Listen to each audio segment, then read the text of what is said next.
maanta waxaan dul istaagaynaa marxaladda ragga ku dhacda ee marka uu xiniyaha xanuuno. arrinkaas waxaa loo yaqaanaa testicular pain. marka ay dhacdo marxaladan qofku waxaa loo baahan yahay inuusan isku fiirsanin, si degdega ula xiriiro dhanka iyo goobta caafimaad ugu dhow. waxyaabo badan ayaa keeni kara in qofka uu ka xanuunsado xiniyaha, xanuun badanna uu ku qabo, dikaanna uu kasoo muuqdo. waxa ugu horeeya waxa waaye testicular trauma, in ay jug ay ku dhacdo xiniyaha ama qofka inay jug ay ka gaarto dhanka iyo xiniyaha. testicular trauma ama jug markay xiniyaha qofka ay ka gaarayso waxay ku imaan kartaa siyaabooyin kala duwan, gaar ahaan waxaa u badan dhanka iyo marka qofka uu sameynayo physical activity sportska. in qofku uu yahay sports ama aada banooniga u cayaaro, waxaa si fudud u gaari kara in jug ay ku dhacdo dhanka iyo xiniyaha. sidoo kale marka uu qaadayo miisaan aada u culus ama uu yahay qof body builder ah, waxaa sidoo kale si fudud ku gaari karo in uu ka xanuunsado xiniyaha ama jug ay ka gaarto. arrinkaas waxay sababaysaa marka ay qofka ay jugta gaarto in xiniyihii uu soo bararo, xanuun saayidna uu qabto qofka. waxyaabaha kale ee sababi kara in qofka xiniyaha uu ka xanuunsado waxaa kamid ah testicular torsion, in xiniyaha uu noqdo mid asaga isku duul wareegsama ama isku laalaabma. taasi waxay ku imaaneysaa in qofka xididihiisa ay noqdaan kuwa twisted ah, isku duul wareegsama dhanka iyo xiniyaha. arrinkaas marka uu dhaco waxaa noqonaysaa qofka in si degdega emergency ugu baahan yahay, sababtoo ah waxaa aada u istaagaya dhiiggii meesha quudinaya, waxayna noqonaysaa deoxygenated, in dhiiggii uu ku yaraado. unugyada iyo nerve cellska uu xiniyaha leeyahay inay ku dhacaan hypoxia ama oxygenka uu ku yaraado, taasoo sababi karta in si fududa xiniyihii uu ku dhinto dhiig la-aan daraadeed. testicular torsion qofka marka uu ku dhaco si fudud laguma fahmi karo. waxaa muhiim ah in la geeyo isbitaal, dhanka iyo kombyuutarada la saaro, taasoo la ogaan karo in marka ay jirtana si degdeg qalin loogu sameyni karo.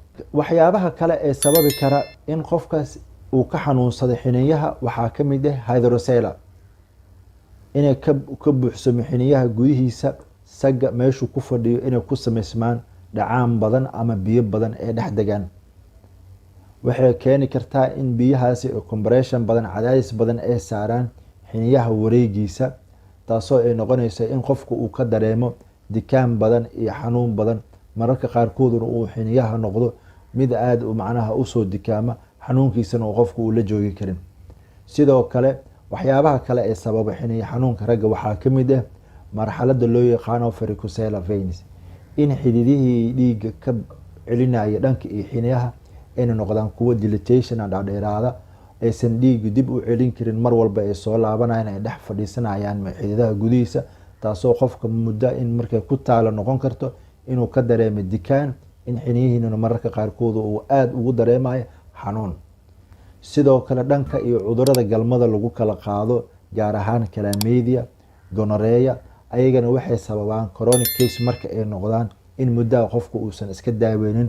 waxaa lagu arkaa qofka in xiniyihii aada usoo xanuunay, dikaan badanna uu qofka ku qabo, taasoo dabcan dhici karta in infectionkii ku dhex sameysma dhanka iyo habdhiska taranka ee ragga ayna noqotay inay usoo gudbo dhanka iyo xiniyaha, taasoo qofka uu ka dareemi karo mar walba xanuun iyo barar badan. waxyaabaha kale ee keeni kara waxaa kamid ah waxaa loo yaqaano testicular cancer, inuu ku sameysmo dhanka iyo unugyada uu leeyahay xiniyaha kansar ama buro, taasoo ku keeni karta in qofkii dhammaan xiniyihiisa uu saameeyo, habshaqeyntii guud uu xiniyaha shaqeynayna ay istaagto. marxaladaasoo keeni karta in qofka xanuun badan uu ka dareemo mar haddii unugyadiis uu lahaay xiniyaha ay isku bedeleen noocyada kamid ah kansarka. sidoo kale waxyaabaha kale ee xiniya xanuunka keeni kara waxaa kamid ah in epididymiska ama tubooyinka shahwada qaada ee ku wareegsan xiniyaha inay ku dhex sameysmeen cyst, in bocool biyo ay ku dhex sameysantay, ama in ay dhacdo wax loo yaqaano epididymitis, in caabuq uu ku dhex sameysmay. waxyaabaha kale ee qofka xiniya xanuunka ku keeni kara waxaa kamid ah prostate glandka, marka uu noqdo prostatitis. qofka da-da ah mararka qaarkooda waxaa dhici karto in qanjirka prostate glandka lagu arko in caabuq uu saameeyey, bararna uu ku dhacay, taasoo keeni karta in cadaadis badan uu saaro dhanka iyo xiniyaha. waxayna dhici kartaa mararka qaarkood qofka inuu ku sababo xanuun daran iyo dikaan badan. Arrinkan waxaa lagu arkaa dadka aadka u waaweyn, gaar ahaan dadka odayaasha ah, in mar walba xiniyahooda marka uu xanuunayo effectiska ama saameynta ee imaada dhanka iyo prostate glandka way fira badan yihiin. waxyaabaha sida guuda u keeni karo in xiniyaha qofka si daran ugu xanuunsado. xanuunkaasna dabcan waxaa la dhihi karaa qofka inuu u baahan yahay gargaar degdeg. calaamadaha kale ee kasoo muuqan karo xiniya xanuunka marka uu qofka uu dareemo waxaa ka mid ah in groinka ama inguinal regionka uu aad qofka ugu xanuunsado, taasoo mararka qaarkood lymph nodeskan ay aad usoo bararayaan wareegan ah difaaca qulqulka ee jirka uu leeyahay inay aad usoo bararaan. sidoo kale in qofka uu ka dareemo dhanka iyo wareega hoose ee dhabarka xanuun badan oo daran oo aad u saayida. marka lagu arko qofka xiniya xanuunka waxaa muhiim ah in si degdeg loo geeyo goob caafimaad, taasoo kaaga baahnaan karo baaritaan. waxyaabaha ugu muhiimsan ee loo qaban karo qofku waxaa ka mid ah in computer ultrasound ama imaging la saaro si loo arko marxaladan xiniyo xanuunka waxyaabaha keenay. dabcan waxay sahli kartaa sida ugu fudud in qofkaasi loo daaweyn karo hadday noqoto in uu kansar uu yahay, torsion uu yahay, ama caabuqyada kala duwan inay gaareen, taasoo sahli karta mararka qaarkood qaliin degdeg ah in qofka la geliyo ama treatment daawo guuda loo qoro si xiniyaha xanuunka ugu yaraado. anigoo ah Dr. Maxamed Liibaan Maxamed, aad iyo aad aan kaga mahad celinaa dhageysiga la socodka video clipska aan soo geliyay.